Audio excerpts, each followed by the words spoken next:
Today's moderator is Kurt Ankeny. Kurt is an award-winning cartoonist and painter.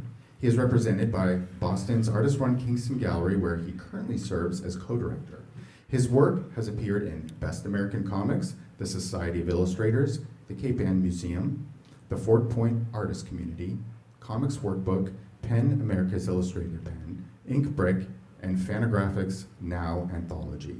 He also hand-lettered the limited graphic novel series November with Matt Fraction and Elsa Chartier. He lives with his wife and son in Salem, Mass. With that, take it away, Kurt. Thank you. How far away from this thing do I need to be here? Can you all hear me? Get a little on it, okay. All right.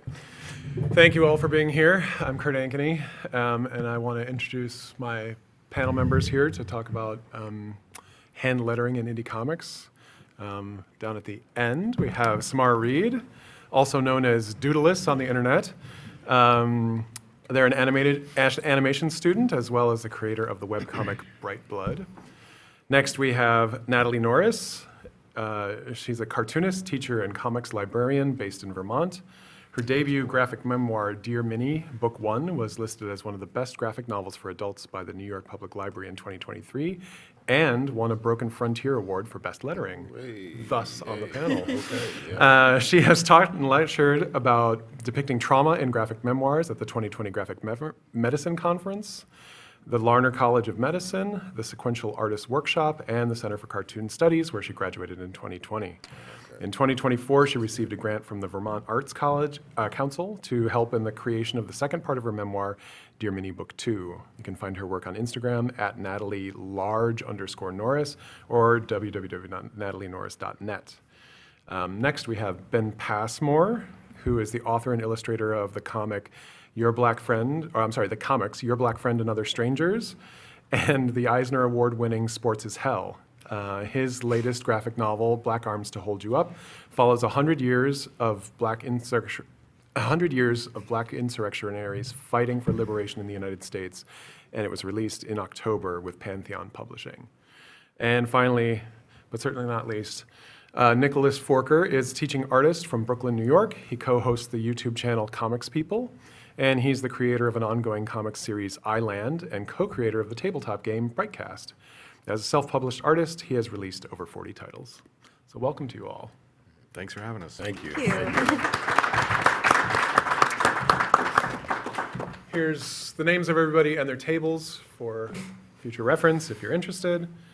So I wanted to start out the panel because, hand lettering is something that is, honestly, I can't feel where it is at the moment, like as far as how popular it is amongst the different generations. I know amongst my own generation, it's practically dead because digital lettering is just so easy and quick, and people might start out hand lettering when they're just doing all the stuff themselves and making minis and whatnot.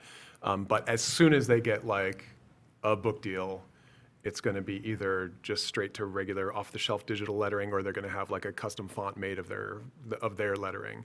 I want to know what first got you when you guys were when did you first notice an interest in handwriting, or an interest in doing lettering differently than just clickety clackety and then making sure the lines line up into the bubble? Give me your thoughts. Samara, you want to start? Sure. So I've always been hand lettering my comics. Yeah. Especially when I was making comics when I was really, really young and just doing it in my sketchbook. I would hand letter because it was, my hand's right there. Yeah. I don't need to plug it into the computer. And I actually kind of found it a little bit easier because I could write words really, really big when I wanted to so that people could shout. I could write them really tiny. Yeah. And kind of hard to read when someone was mumbling. I just thought it was so much more expressive and easier than typing it and trying to get the box to line up exactly with the speech bubble. And it was just Right. Yeah. Awesome. Awesome. Yeah. How about you, Natalie? Sure. I got into lettering in a way before comics. I do a lot of journaling, and so I would always write in cursive, and that kind of goes back to when I was little, my sister, I have an older sister, and so in elementary school, we went to a school where they still taught cursive, and I know Back in the olden days. I know that's not common nowadays, which has been an issue with my work. I can talk about later, but it felt like you were learning sort of a secret code, and so when my sister did her learned cursive, she would come home and teach me, and it felt like this sort of way of accessing the adult world, and then also this sort of historical thing. There's so many old letters and stuff that I can even read that type of script, but it's I don't know, I just love that it had this history and this sense of being part of the adult world. And so when I got to the age where we did it in class, I was sort of obsessed with being the fastest cursive letter. Right, that was how I asserted myself as a shy kid. I'd do it really fast and neat and then turn it in. And then in high school, I started writing everything in cursive, and it was also kind of haha, you kids don't know how to read my notes, Right. So, yeah, and then when I did comics, it just was sort of I'm not super tech savvy. I've learned a little more, but you said, it's your hands right there. I love that it all comes from the same place. Yeah, well, it's interesting that you grew up right during that time where it was dying out, and so you were glommed onto it as your own personal thing that you could do. Yeah. Right, and when you take the SAT and you have to sign that you're not taking it for someone else, and they make you assert, and all the kids are groaning. They're oh, I can't write cursive, and I was Yeah. How about you, Ben? Yeah, that's interesting. I am old like you, so Yeah. I So learned there was no cursive secret in language school. when you Yeah, were young. You just everyone had to knew do it. cursive. But I do think similarly, I think that maybe that period is the first time I thought of text as an object, rather than just sort of something that's load-bearing information. Yeah. And then when I was maybe in high school, I knew some kids who were they had little books for graffiti, Yeah, right, for and sure. and growing up in the boonies in Massachusetts, that wasn't super common, some redneck would get drunk and be oh, you know what I mean? But there wasn't. Come on, man. There was Those no artistry. Berkshire graffiti writers are legendary. Right, not for the writing. Yeah, it's not a live scene. Things I've done in my town in my 20s are still there. You know what I mean? It's turned into a museum of my bad decisions at 2 a.m. But I think at that point I was oh, well, I like to draw. You know what I mean? So I tried. I tried that, and then. Getting into comics, I think, again, because I am also old and washed. Digital lettering was sort of presented, but the mechanics of it were still pretty unwieldy from what I remember. For sure, right? Yeah, it was not, and we learned how to use the Ames lettering guide. There was still classes, and I think I took extra classes. We had this teacher called David Allen Duncan, who was the one indie guy. Everyone else was a Capes artist, and he was and growing up reading sort of Bill Watterson and stuff, I think sort of the vibrancy of hand lettering in that way really appealed to me. Yeah. So at that point I think I got personally invested in being really experimental with hand lettering. As a practice. Yeah. Awesome. Yeah, but for anybody that's more of a layperson that doesn't know what an Ames guide, it's a little piece of plastic that helps you lay out rapidly little lines to follow that are just spaced right to be able to put lettering in that will reduce properly when you're, because usually cartoonists used to draw about 2 times bigger than the print version, so it had to be bigger, and that's not really natural to do. No. So then it shrinks down properly and it's still legible. But anyway. How about you, Nick? My influences with writing are twofold. One is family. They worked in grocery Oh stores. yeah. Hold on, I want to show this because you sent this to me. This is your grandmother's handwriting, right? Yeah. So this is my grandmother's handwriting. It outlines slick. a Christmas present list from '92. As you can see. Yeah. I'm gonna get a Terminator Terminator video game. Yeah. Nice. So, but Does this say beer/crack or beer/check? I hope it says check. Otherwise, we've just uncovered new 12-year-old trauma that I can unpack in therapy. Thank you for that, Kurt. So it's twofold. So yes, my grandmother had excellent handwriting, and she used to do these wonderful like labels on Christmas packages. But I grew up in a grocery store where my parents met when they were teenagers. Oh, cool. And so I would see all the products facing, and just like really liked how all the generic stuff looked when it was just all letters. Were you old enough for them to still be hand lettering like the special signs in the windows? Yes. Okay, cool, And so cool. that was a big part of it too. And then I found out early, like first grade, that I could get out of class and go into the hall to make the sign Oh, yeah, for whatever yeah. was going on. So like early school for me was like, oh, he can draw. Right? And I was like, get me out of here. So I went out in the hall. And so then you dazzle people with like bubble letters when you're little. Right. Then I start doing like Right. Gothic black letter. Oh, yeah. Because at the Scholastic book fairs, I never had any money. The speedball lettering books were real cheap, like 50 cents. Right, right. So I could get a bunch of those, and that's what I could afford. And so I would look through them, and I'd be like, wow, this is fascinating. I have new styles to try out on Right, people. right. And then I become a teen and find the graffiti scene. That comes later. But yeah, so that. Family, grocery store, and getting out of class. Yeah, yeah. I never liked homework. I was always trying to get out of there. That's funny because I used to do that too, and I totally forgot about that. Like, once the teachers realize that you can help them make crafts, because Yep. there's so many crafts in elementary school that they're like, hey, you go out there and make that. Yeah, and the better you get at it, the more like drawings you can cram into papers. Yeah. And right. imagine you're just like a 40-year-old teacher, and you're looking at the same double-spaced text all day, and then you come across one that has drawings in it. Yeah. You're like, this kid's great. You know, just breaks up your day. Right. If you told me I'd be a teacher as an adult, I would have told you no way. Yeah. Here we are. I have similar memories. Like I remember in the second grade was really when they started emphasizing like handwriting skills, and they started teaching us cursive, and we had like the big sheets of newsprint that had the like, you know, road maps on it with a dotted line down the middle. Oh, shit, And there was right. one kid who, you know, honestly, in retrospect, his name was Blake, and he was very persnickety about his handwriting. Persnickety. He was persnickety, yes. And I was pissed off that his handwriting was nicer than mine. So I started copying his handwriting, and I still have examples of that. But like that was my first sort of like, oh, I want my handwriting to be nice, you know.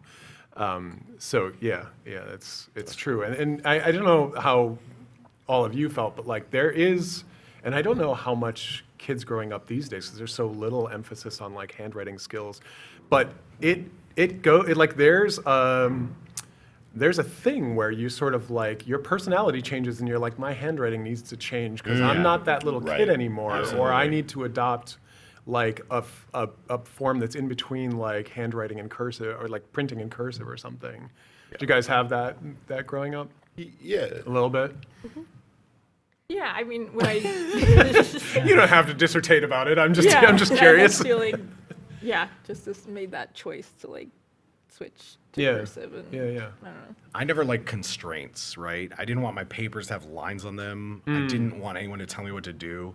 So at some point, I go against the school learning type that you're supposed to write, Yeah. whether it was cursive or if it was just neat handwriting for homework. Like I ditched capital letters like immediately, right? You're like E.E. Well, Cummings yeah. all the way. I Sorry. mean, I have the funny joke where I'm like, well, because I don't believe in capitalism. Like, the reality is that that's like a dad joke. But so the reality is that I just wanted to do my own thing. Yeah. And so what I saw in all the comics was what looked like fun. It was like fun. They were having fun. You could see their voice in it. And that's what I always attribute hand lettering to, like a musician's voice. Yeah, It's the yeah, same yeah, yeah. thing. The voice comes through in the comic, and I get a sense of their character based on how they letter. Yeah. And that's why I love hand lettering. Yeah. That is I couldn't have planned that segue better myself. So what do you guys look for in good lettering is my next question.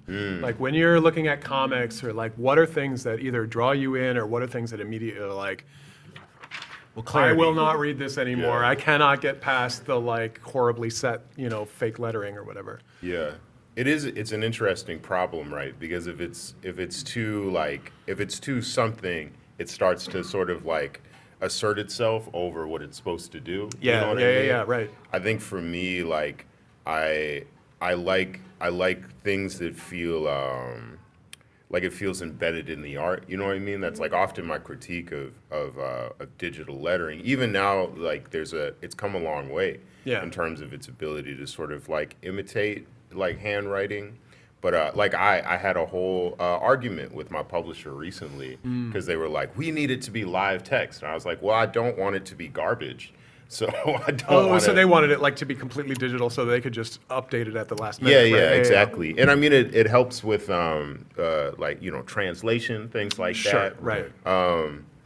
So I think for me, it's like, it's sort of like, it sits at this like razor's edge where I want it to feel distinctive. I really like lettering that tries to sort of insinuate the pattern of speech. And Yeah. however, like, I think in one of the examples I put in that, so you see all, you know, alternations of like thicknesses. Let's take a look at some of your examples here. I think you're at Okay, the yeah. end. Do you want language or do you want Oh yeah, I should Connor have or scanned the shit. yourself? Oh yeah, no, Connor's good. Okay, I Connor, think yeah. Connor's good. No, the one before that. one before? Okay. Yeah, yeah. Sorry, I took this picture with my iPad because I was about to get. What I like about this page, this is from Non Sequitur, I think. It's from Art Deco. Art Deco, Yeah. my fault. I do like Non Sequitur. Do y'all know Non Sequitur used to be in the newspaper? Okay, now there's some nerds in the back. Okay.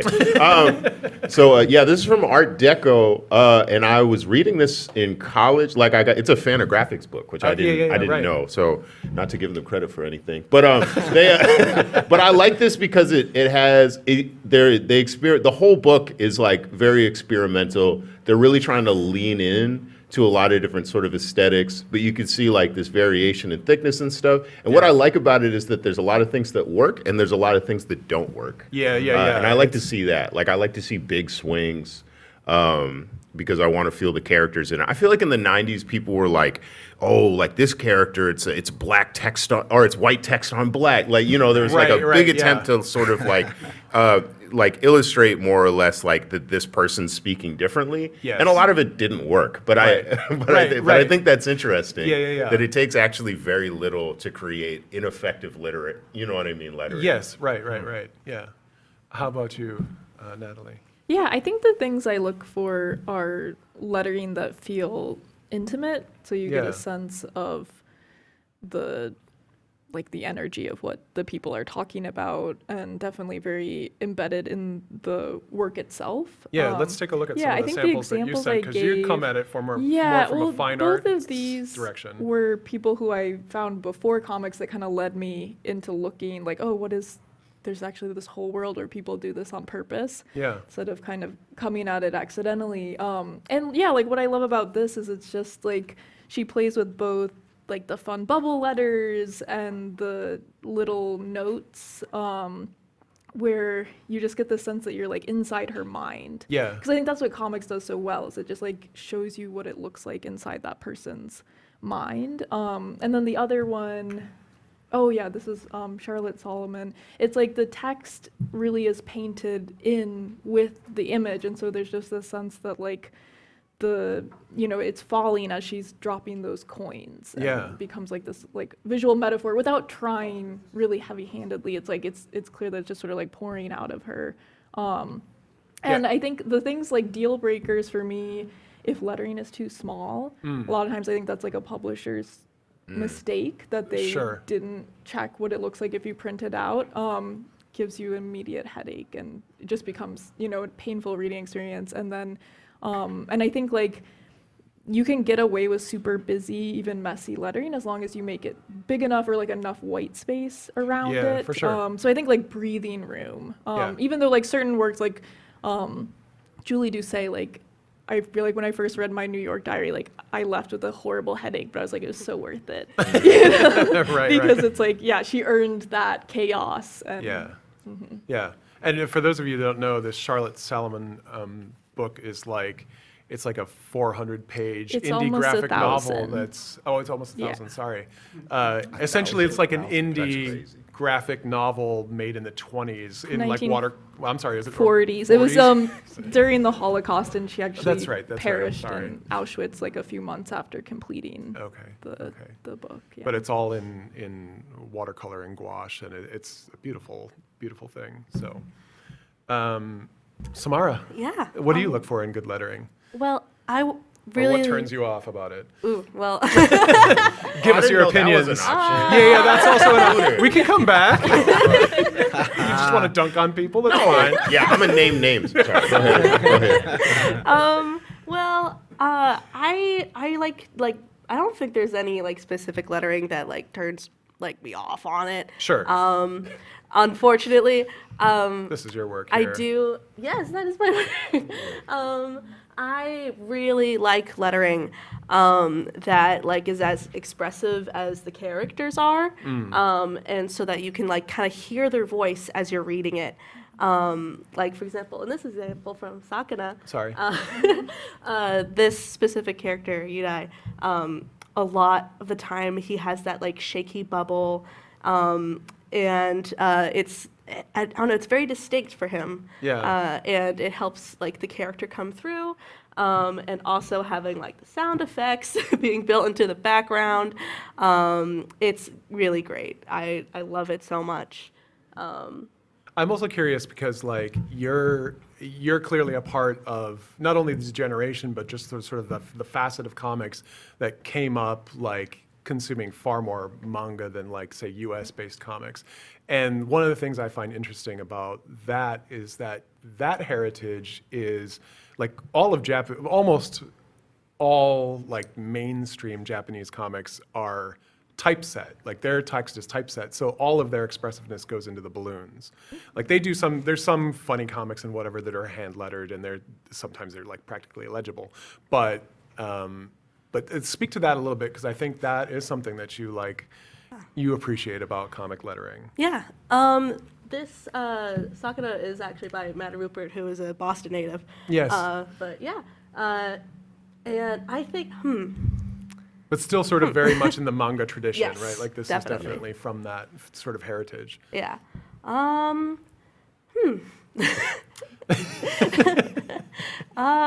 Actually, could you repeat the question again? Yeah, that's fine. That's fine. I'm just saying that, like, I think Japanese lettering, the opportunity for expressiveness is sort of limited to just like the word shape or the placement of the balloon, because everything is typeset, Yes. right? And they don't really have like hand lettered comics. So that seems to be what you appreciate about like these balloons. It's the expressiveness of the container of the lettering necessarily. You know, they're clearly doing some of the same sort of like acting with the lettering too, but they're focused on the word balloon. So like that is something that you really appreciate. Yeah. I think like word balloons are, I think, almost as important as the text itself. Sure. Because like your lettering could stay like a very similar font, but the bubble kind of changes the tone of it a whole lot. And also like it's part of the illustration too. Like you have to find a way to fit that in there and have it not look cramped or taking up too pasted much on space. top. Yes, right. Yeah, I think it's very, very important. I think. Yeah. I think that's something also that like, I mean, I think everybody's heard, like Ben was saying, that like it's good for that to like sink into the art, whereas, and maybe that's something that all of us have sort of reacted against in some way or another, because we've seen comics that like the lettering is so clearly like done after the fact, or like a lot of the Marvel method comics were like, that was a completely different person and it was done in a completely different phase, and so it's sort of like crammed into wherever.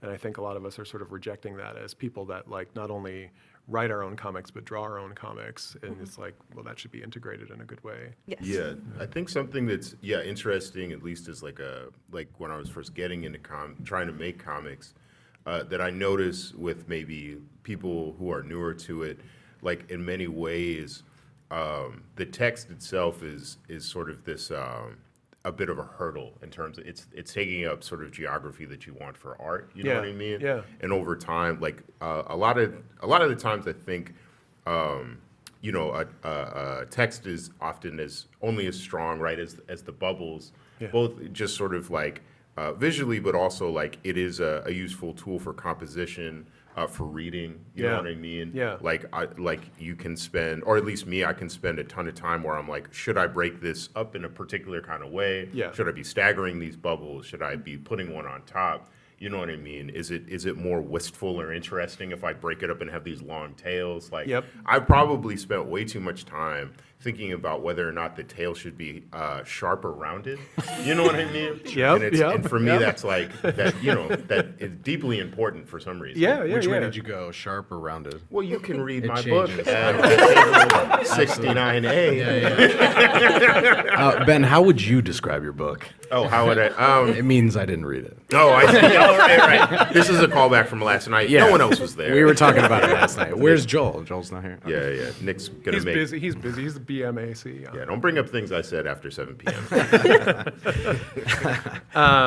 All right, so we've done a little bit of this running through the examples you guys sent, but I'm curious as to who are letterers or who are people that do lettering well that you like look to inspiration, and what is it about them that you like so much? Do you want to start, Samara? I'm going to yeah. go up to the Craig Thompson set, the one that you sent. So this is Space Dumplings by Craig Thompson. This is a favorite from my childhood. I was in middle school when I read this. And I think that like using like different like fonts for like the characters, like this robot is speaking in like all caps, Yes. square or rectangular speech bubbles, and I think it really carries like character and voice very, very well. And it's also really easy to read, very clean, but still being like stylized. Yeah, and also like the onomatopoeia being like the soap that's being shoved in her Oh, mouth. yes. What is that? Scrub? Yeah. Yeah, nice. That's so cool to me. So. So let's take a look at yours, Natalie. Yeah, I feel like I sort of talked about. You did a little bit, them. yeah. I think she has another book. I debated like which one to put in. Nikki de Saint-Pha's, and she has one called Mon Secret, and it's I think it's only in French, but the whole thing, there's no images, but all of the text is like serpent S's and Like the Dear Diary. yeah, at like the top, Dear right? Diary, but a whole book is black and white. And I think, yeah, just thinking about the text as image is something that I really Well, love in your about own them. work, like there's like the text is very much like an equal character with Yeah. the artworurt on the page. So Right. that's given equal weight, right? Yeah, and kind of creates like the panel borders. Right. Great. How about, where are we here? I'm sorry. Here's an example of your work. We didn't get down there, but you can see how much space and breathing room you give it. And that was also an attempt to make the cursive lettering legible to people who like would complain about it, and I have still gotten complaints about it, but I have stories about that too. oh yeah, someone walked up to my table at Mocha, pointed at my book and screamed. Like literally Like out loud. screamed, and I of course immediately thought it was because there's a lot of traumatic stuff in the book. And instead they were just like, no, like the script. And I was like, are you but you know. So I'll do an aside anecdote about this. So like my only like other than my own work, my only pro lettering experience was Matt Fraction asked me to do the lettering on this series of short graphic novels that are all interconnected called November, which came out during the pandemic, and everybody promptly forgot about it. But Pandemic was a rough time. pandemic was a rough time for comics. Nobody release was anything. nobody was like paying attention to anything. I was doing great. I'm sure you were. You and Bo Burnham. Oh, please don't do that. But anyway, so the team on the book, it's Matt Fraction's the writer. Matt Hollingsworth is the colorist, who is about my age, but is like some sort of wonder kid because he was coloring Preacher back in the early 90s, which is wild. Yeah. So he must have been like 17, 18 years old when he's coloring Preacher, right? And then it was Ryan Hughes, who's like a great designer and who lives in the UK. And then there was Elsa Charretier, who's French. And I was showing them options for the lettering because there's like 3 characters. You have to sort of keep track of them through captions and their word balloons and whatnot. And they're kind of interspersed sometimes. So it's important that you know who's talking in the caption. So I had to have individual fonts for each one. And so I said, I'd like to do this one, but it's in cursive. It's actually based on the handwriting of Mother Teresa. But Deep cut. deep cut, right? Yeah, that's what internet searching will get you. So I was like, but will this be a problem? Because I know that they're not teaching cursive in schools anymore, and like, and first of all, the French, Elsa was like, what? Like, they're clearly teaching cursive still in France. And the rest of them were like, I don't care, I like how it looks, like, just go for it anyway. And every single review that we got about it was like, the lettering is so hard to read. Really? Wow. This cursive sucks, I hate it so much. Wow. Yeah. So like, everybody else is like, the art's amazing, the writing's amazing, whatever. I hate the lettering. I was just gonna say don't underestimate your audience, but now like I don't even want to. I will say we did get a lot of like good things about the lettering as well, but like it's every time somebody points something out, they're like, we can't read the cursive. So Right. I feel you on that one. You remember the bad reviews, right? Yeah, of course, those ones ones that stick worse, right? Yeah, Yeah, of course. I have students that don't know how to spell. They just type in the first few letters. Oh, of and the whatever word spell check and let gives them? auto spell do it. And I'm like, that's bad. Please learn how to spell. Is that bad? I mean, I can't see that working out well. At some point, I think got a that- book deal. I don't know. It was okay. I guess will I say don't. you I don't can- know your process. Right. I He didn't sends mean it to me for call you out. editing. You're like, Yeah. Kurt helps me out. Yeah. Kurt helps me out. it just takes so long. Nick, talk about your. Well, did I skip you? You did skip me. Okay, well, I don't want to Wow. skip you. I'm sorry. Wow. Talk about Connor's piece then, since we talked yeah, about the sorry other one. these I love pictures are Connor. so bad. Yeah, no, Connor Williamson. This is from Very Bradley of him. I was trying to think of like contemporary cartoonists that I like feel like are inspirational to me, and that I guess all these guys are more or less from my generation. But like, there's Gabby Schultz, who I think is like one of the greatest cartoonists Yeah, alive. right. He's great. And I feel like is not widely read, and he's like a bit older than us, I think. Joseph Lampert, who I think does kids books now, but Joseph Lambert's really incredible, and Michael DeForge, who I think is like absolutely insane. Yeah, he's great. Yeah. Really, really incredible. So those, and then a big thing more recently, especially, is like Emery Douglas's work, who's an illustrator and art director for the Black Panther Party newspaper back in the day. Fabulous, yeah. But really incredible sort of like loopy, flowy lettering intermixed with like illustrations and stuff. But I like this page because I liked how risky it was.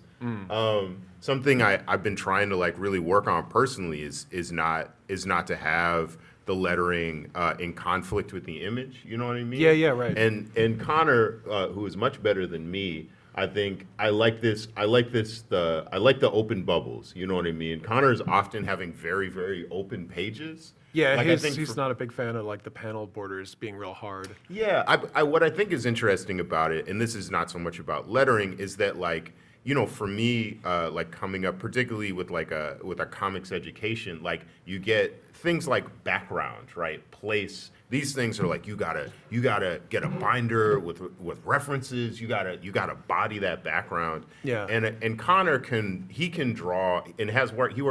He did Punisher. Like he did some mainstream comics. But he just does this thing where he'll cut these things but insinuate the space in this way that's just like really, really masterful.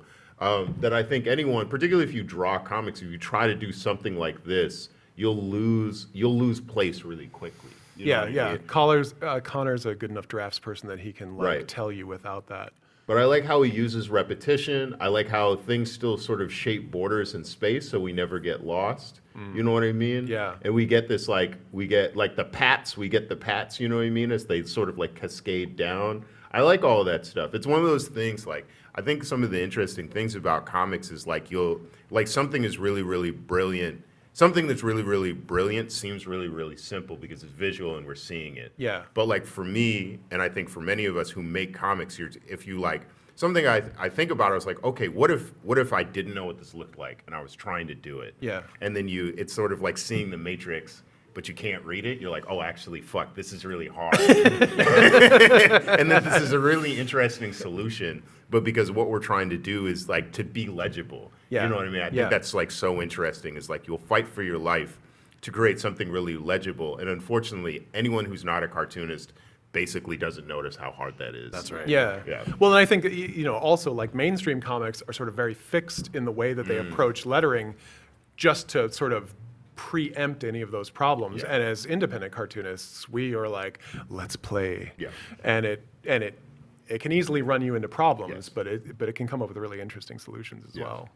And that was going to be my answer to the first question, which is what turns you off, and it's clarity.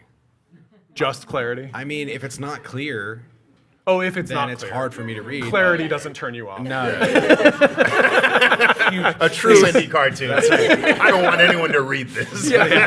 Please obfuscate all the information before you deliver. You're it into those early like 90s comics where it's like just a black ink everywhere and like scribbling and what. Yeah. Yeah, and I think some things that are being echoed through the panel that make a lot of sense are: does it fit? Is it embedded in the story? That is very well said. That's exactly it. Like, does it suit the story? Yeah. Because every part of what you present is a character in your story, Yeah. and the text should be no exception. This like page from Matt Groening's Life in Hell is interesting because like he's got like no differentiation in the line he uses for his text and the line he uses for his cartooning. Right? Yeah. So the whole thing visually is very like of a piece. Yeah, this is another one of those books where I got it at the Scholastic Book Fair. I went to a Catholic school, Oh, yeah. so any book that said hell on it was like, these are shunted over here and they're $1. So I was like, what is this?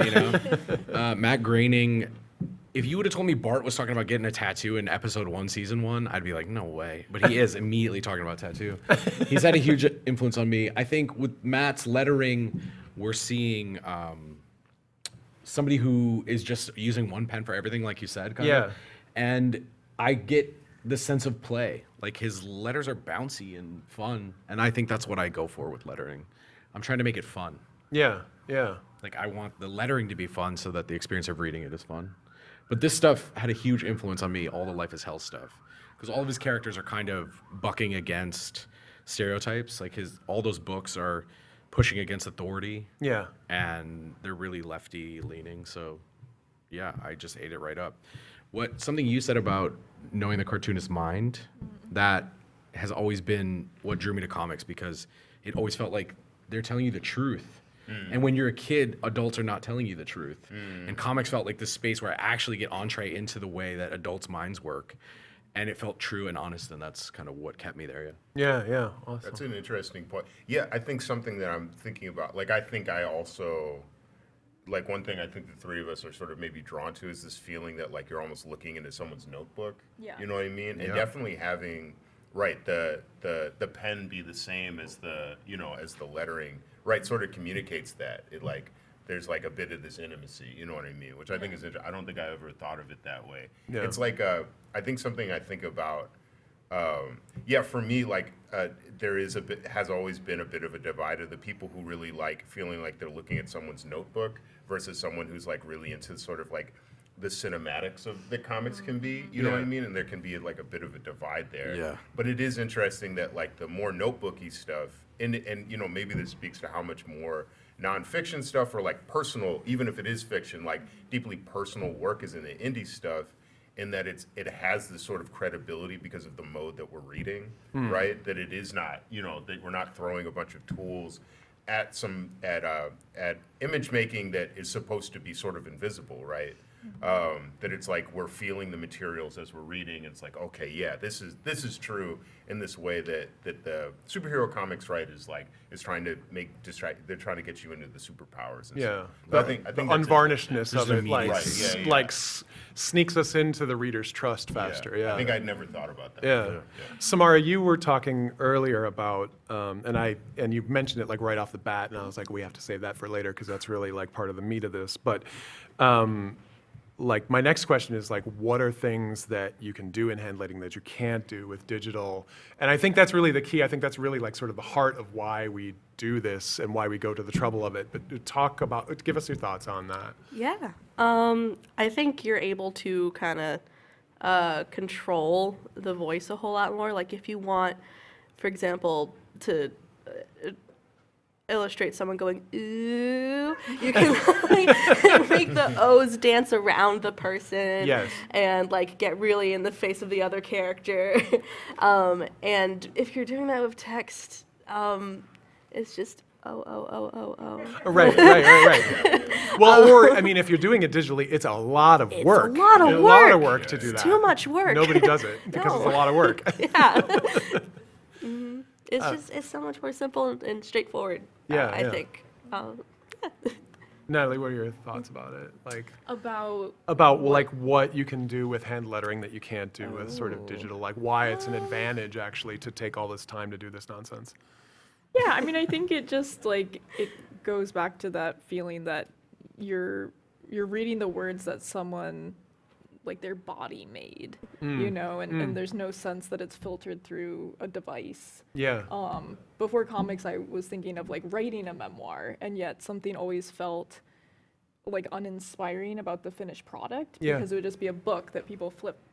It's nothing, you know. Yeah. It's like there's no sense of like me or like my soul or something that I feel like in comics, like you literally you pour that out. Ooh, it's like it's like an exorcism. Yeah. And I think that the hand lettering, like, you can see the emotion. Like there can be almost like a sort of like frenetic or frantic energy that Yeah. I think, like especially when I'm drafting, like when I drafted this book, there's so much like emotionally that came through in the way that, you know, the speed in which you're writing to just like get something out.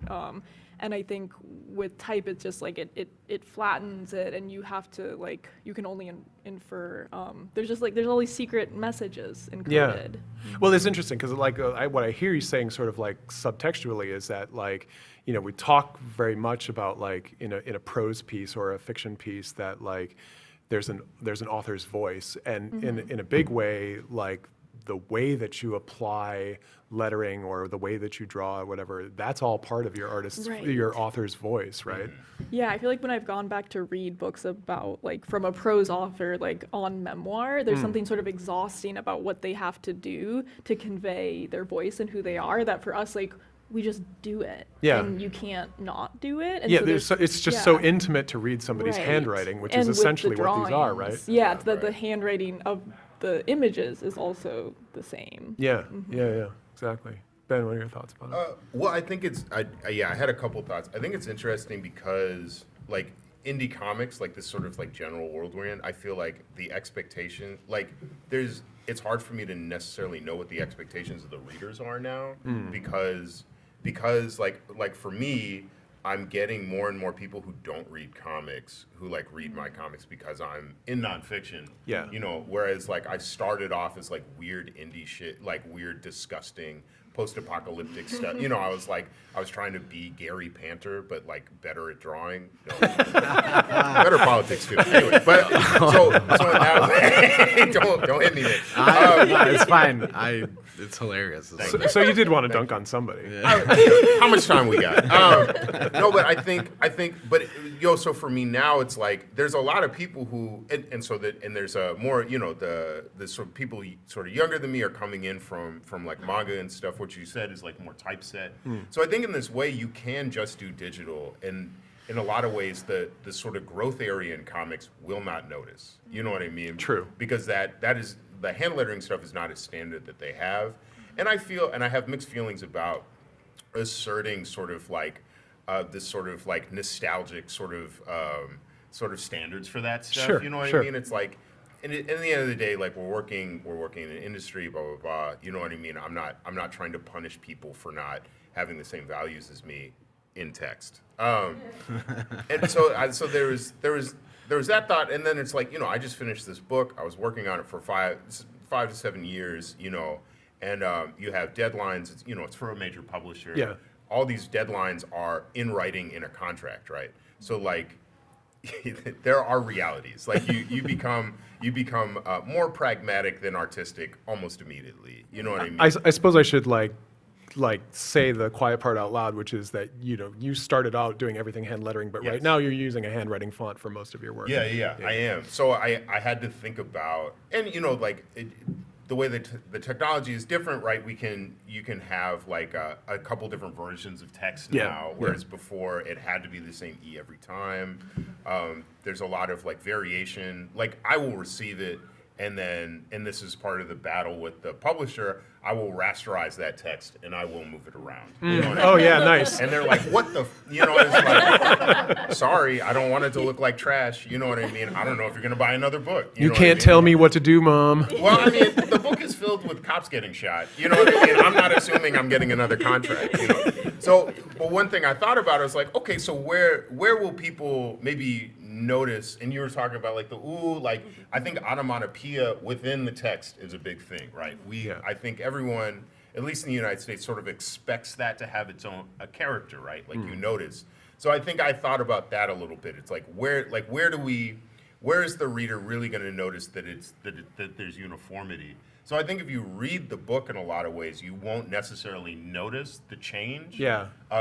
In part for that reason, because I went back and I was like how can I sort of recreate? You know what I mean? Like where is the hand usually tipped? Yeah. And that is a big area, right? Right. Where, like someone is yelling, right? Like Yeah. they were like, oh, this is kind of weird that they're getting real mad and the text is the same size as the dialogue or in the captions. Which literally feels weird in comics. Yeah, exactly. Yeah, right.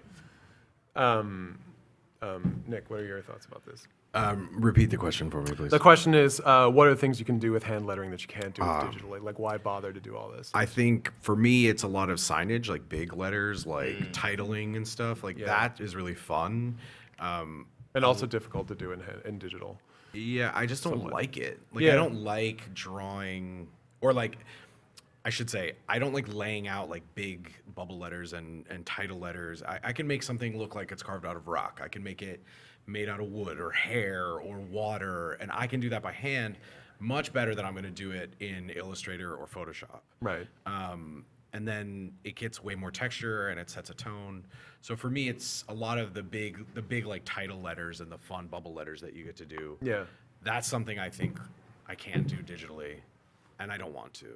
Yeah. I love a finished page. I come from fine art. I love the object. I don't do it to produce the object, but once the object's done, there's a tactile sense of reward. Yeah. And that's an excellent byproduct of the work. But Yeah. yeah, I think of the letters are little symbols, right? So Yeah. drawing the symbol is as important as drawing your character. Yeah, 100%. And one of the things that I think like everybody's sort of been touching on, but nobody's actually said like out loud is that, and what I find in my lettering is that it's such a tool to help your characters act. Like it is a way that you can put weight, you can put the emphasis, the syllable weights on things in a text. You can make a line read differently by the way you letter it by hand, rather than and it, like you said, digital stuff it's much more difficult to do. They try to do it, like they'll bold like every other word, and sometimes that just gets annoying. Yeah. But it's definitely a way that you can like make your characters act with more nuance than you can do with a lot of digital lettering. So we've done a lot of inside baseball. Can we give the audience some like practical stuff that if they want to do this craziness and hand letter themselves? Like, what are your favorite tools? Like, what are your things that you like watch out for when you're doing this sort of stuff? Like, what are your best tips about doing hand lettering? Do you guys want time down there, or who wants to start? I mean, I could start. Go for it. Make your letters fit in a square. So try to make them square. Make sure that the tops, the bottoms, and the middles tend to line up, right? So all your E's will line up with the middles of your H's, etc. And then I hand letter in Procreate. Oh yeah, sure. So sure. like, I write it by hand, but it's a digital, because I find that produces a better printed page. Yeah, you don't have to go out and get ink and a names guide or whatever. the Like, names it's guide out easy the these days to window, do honestly. it digitally and There's no still way do they it by sell those hand. still. They do. They do, yeah. Yeah, they That's still make crazy. them, man. That's crazy. Yeah, don't buy that. But yeah, make a path, and if you're gonna do big signage letters, make a path first with some gestures, Yeah. and then divide it up into squares and fit your letters in there. That's a good way to start, I think. Yeah, I think so too. I guess we can go down, but yeah, I like as soon as the thumb is done, the text for me is mapped in, so it's part of the image. I think I have nothing to add. I feel like people think less and less about how the shape of the text overall adds to the acting, you know what I mean? Yep. That really, really matters to me. You know, if you got an E in one line, don't have an E right there too. That's weird Sure. for me Yeah, for yeah, some yeah, that reason. weird lining Have up, that yeah. staggered. I think most of my considerations now, like text firsthand, just has to do with like the realities of working. Like it's one thing if you're doing even like a 20-page comic, and if you're doing hundreds of pages. Like for me, Yes. my body really started to break down, which is why I stopped doing hand lettering. I do everything on a tablet now because of just the time crunch. And like if you are drawing, especially if you're lettering hundreds of pages, the screen will start to burn your hand. So you need protection for that. Your wrist will start to seize. I got like intense pain down my hand. So you have to be really, really pragmatic. Yeah. You know what I mean? And that's when like I feel grateful for the digital stuff. So, you know, like picking and choosing, I think is really, really important. Scheduling out your day around like time to draw, and then, okay, this is time to hand letter. And, you know, all stretches, icing, all that stuff is really, really important. Yeah. I know it's not cool to say. I don't know. Yeah, no, I think stretching is like the underrated thing that cartoonists don't talk about Yes. enough, and totally changed my ability to like finish this book. I also agree drawing paths for doing like the big bubble letters is super helpful. I think too, the thing that makes lettering so painful is because you're doing these tiny little repetitive movements. I think like working slightly larger so that your letters are just larger. I also did my book staggered, sort of like I would do it in chunks. So, you know, 10 to 30 page chapters. And Yeah. that helped to break up the stages so that, you know, because any one stage becomes really laborious on your body. Right. And I know that's not always possible, like certain publishers need the whole thing at once. But that was helpful for me. And then also knowing that like even if you do hand letter, you can always go in and Photoshop, tweak a line over, you know, Yep. if it's not centered in the doesn't way you have to want. be Yeah, perfect in the there's, like, performance, right. things you can do in post, Yeah, and it yeah. still is fine. I will also add to that like be aware that if you are working on a project that has a hard deadline, like you're going to be more tense as you get closer to the deadline. So save the really finicky stuff for like middle and save the easier stuff for later Yeah. so that you're not like cramming letters in the last 60 hours of your project. Samara, what are your thoughts? You work mostly digitally, but hand yeah. lettering, right? I also use Procreate Yeah. for everything. But I pretty much agree with everything that was said. Like incorporating your like lettering and speech bubbles into the sketch Yeah. is really important. I've made so many mistakes. Do you Where keep separate layers? Yeah. Oh Yeah. yeah. Everything has its own little special layer. I'm trying to make sure that everybody knows these Yeah. things. I would keep the text layer like nearly at the top. Yeah, right. And I've made so many mistakes where I've drawn a beautiful cabinet. It looks gorgeous. I did historical research. Had to put a speech bubble on top of the whole thing. And so really incorporating the speech bubbles into the text is really, really important. Doing your stretch is really important. My wrist hurts already. Yeah. Creota Wilberg has a lovely book about stretching for artists. Yeah. So she's downstairs, actually. Yes, I will say that like it's one thing to be an artist and like have somebody else lettering and they cover up something that you worked hard on. It's another thing to do it to yourself. It's another Yeah, thing to shoot yourself right in the stings. foot, right? It stings so bad. I made a Pinterest board. You learn how to block out space for the balloons as you go. And sometimes it's a relief, honestly. You're like, you wrote a scene in a crowd, you know what I mean? Yeah. right. You know what? I don't have to draw any of I them. think We got it's a lot of balloons. I think it's time for a whisper balloon that just is like just white space and 3 words in the middle. Yeah. I've had situations where someone's like, you know what? They're saying this passionately. Boom. Yes, fucking I will say that even when I lettered on November, like the realities of just getting things to press is that like I lettered everything pen and paper, but I still had to scan it and then I had to like add digital layers behind, and then I had to color all the text because they wanted it they wanted it completely seamlessly integrated. Wow. So like, not only did I have to do coloring, but I had to do it either it had to be like the way that they wanted it. They were afraid that the like registration would be off in CMYK. Oh, wow. So they were like, no more than 3 out of the CMYK. So it either had to be like M and Y, or M and K, or C and Y, but it could not be all 4 because they were afraid that things would get blurry. So like, there's a lot of like technical stuff, even if you're just hand lettering with a paper. Any other last thoughts? We're almost out of time here. Yes. Do we have any questions from the audience? Yeah, go ahead. It's got to be a question. Make an observation. You add some. I think it's really fascinating. We're talking about the person coming up with the cursive in those situations.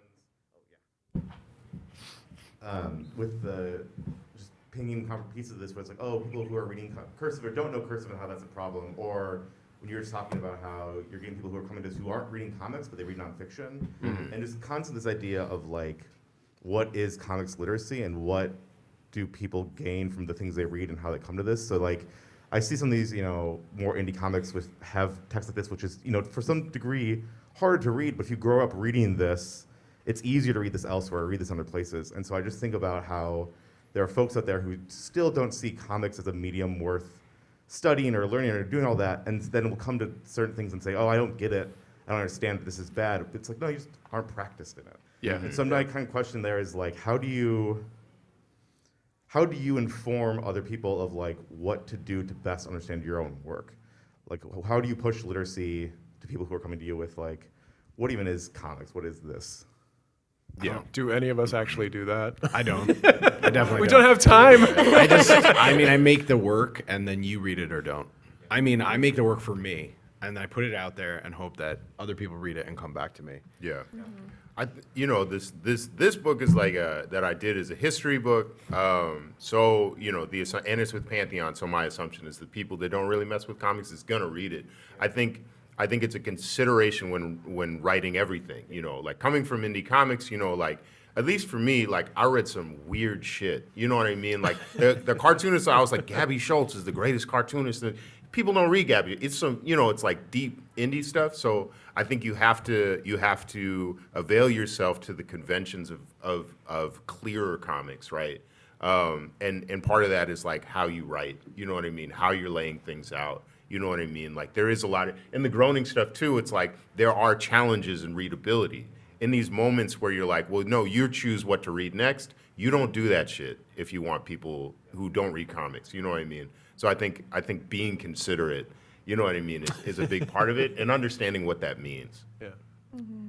I think I don't know, I'm just a little skeptical that people can't learn to read comics because I feel like we're constantly, no, not at you, but I feel like we hear that. But then there's like, when TikTok first came out and there's like the text and the voiceover and the music, and then they're like doing a thing and you're just like, how can you read this? And yet an entire generation, maybe they're not really getting half of it, or they are, and so I think comics is sort of, it's like if people just sit down and read like 5 comics by the end of that, and I think something I've heard a lot, people who would come back to me with my book, because it's like, there's this swoopy text and sometimes it's not totally clear, like, do you read that first, do you read the bubbles? And a lot of times people would be like, I didn't know, but as I read, each page would be different and it was kind of part of the experience. And so I think just like encouraging people to be like, if it looks intimidating, just try, and by the end, like most likely if you stick with it,